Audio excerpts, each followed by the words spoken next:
Hello all, welcome back to my channel. మేమైతే నిన్న night Zafrani chicken biryani order చేసుకున్నాము పిస్తా house నుండి. మా ఆర్డర్ అయితే వచ్చేసింది. ఇంకా తినడానికి మేము రెడీ అయిపోయాము. ఆర్డర్ అయితే తీసుకొని లోపలికి వెళ్తున్నాము ఇంకా తిందాము అనేసి.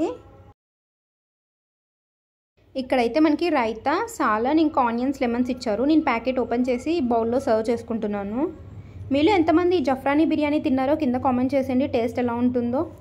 నేనైతే ఈ బిర్యానీ ఓపెన్ చేసి చూసిన తర్వాత చాలా షాక్ అయ్యాను. నిజం చెప్పాలంటే చాలా డిసప్పాయింట్ అయ్యాను. ఎందుకంటే నాకు మెయిన్గా చికెన్ బిర్యానీలో లెగ్ పీస్ అంటేనే చాలా ఇష్టము. ఇంకా ఏ పీస్ నేను తినను. అండ్ ఇక్కడ ఏమైందంటే రెండు పెద్ద పెద్ద హార్డ్ పీసెసే వచ్చాయి. నాకు అస్సలు ఇష్టం ఉండదు అవి. నేనైతే వాటిని రబ్బర్ పీసెస్ అంటాను. ఓన్లీ లెగ్ పీస్ వస్తేనే తింటాను బిర్యానీ, లేకపోతే నేను ఇంకా పీసెస్ ఏం తినను. బిర్యానీ అయితే చాలా బాగుంది. పీసెస్ దగ్గర ఒకటే నేను డిసప్పాయింట్ అయ్యాను. చాలా స్పైసీగా ఉంది.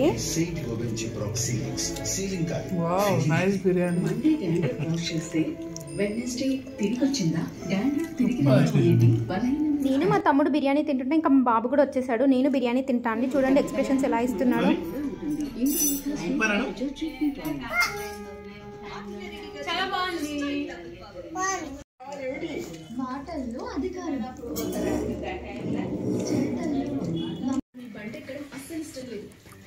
ఎట్లుందిరా బిర్యానీ? ఎట్లుంది బిర్యానీ? సూపర్. నిజం చెప్పు. Super taste. యమ్మీ యమ్మీ.